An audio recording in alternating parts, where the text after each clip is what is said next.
Okay, so my name is Dan Nimchak, and I'm going to talk to you today about violence in video games.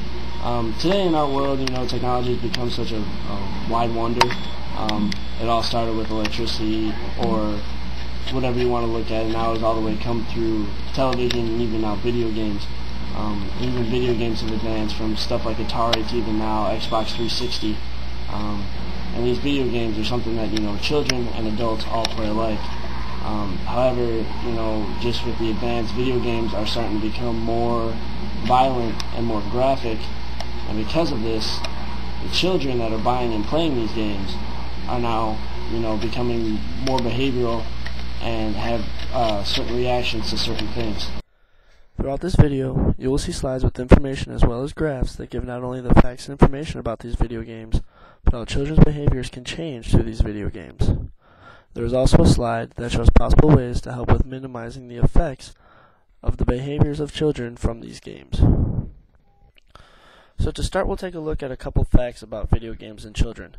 According to the National Institute on Media and Family, the U.S. video game market reached nearly $10.5 billion in sales in 2005 and showed that 45% of heavy video games players and nearly a third of avid gamers are in the 6 to 17 age group. They also have claimed that in the most recent mystery shop study conducted by the U.S. Federal Trade Commission found that national retailers enforced their store policies by refusing to sell M-rated video games to minors 80% of the time. According to the Henry J. Kaiser Family Foundation, more than 2/3 of all children ages 2 to 18 live in a home with a video game system.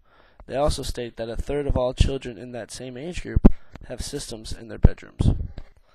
While there is much controversy whether video games can have a positive effect on children, there are some pros and cons to why children do play video games. For the pros, video games have been able to show and to teach children healthy, safe skills for the self-care of their own asthma and diabetes, and have been successful in impairing the attributes, skills, and behaviors that they were designed to teach.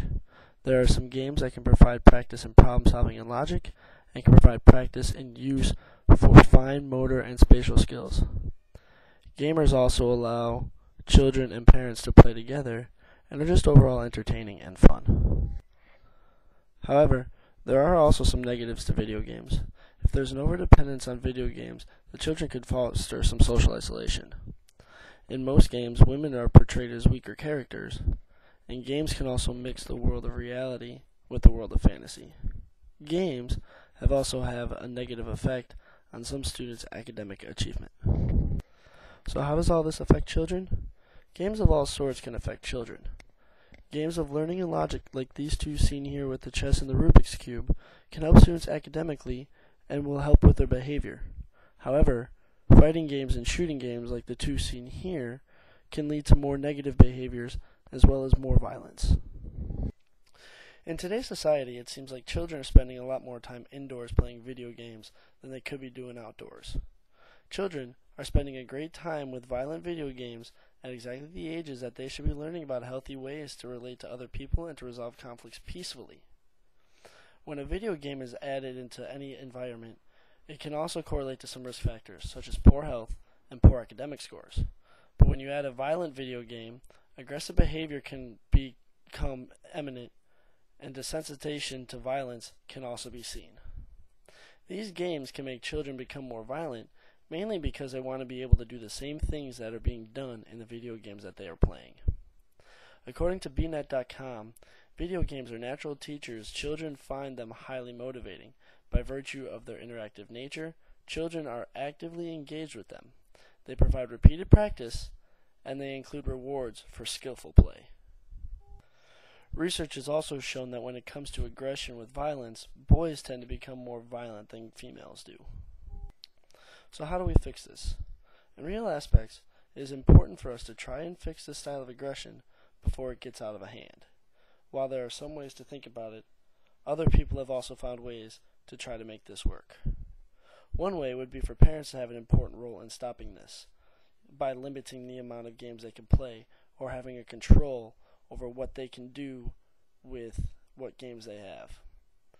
Another way you can possibly fix this is by setting rules and selling games to minors with M ratings.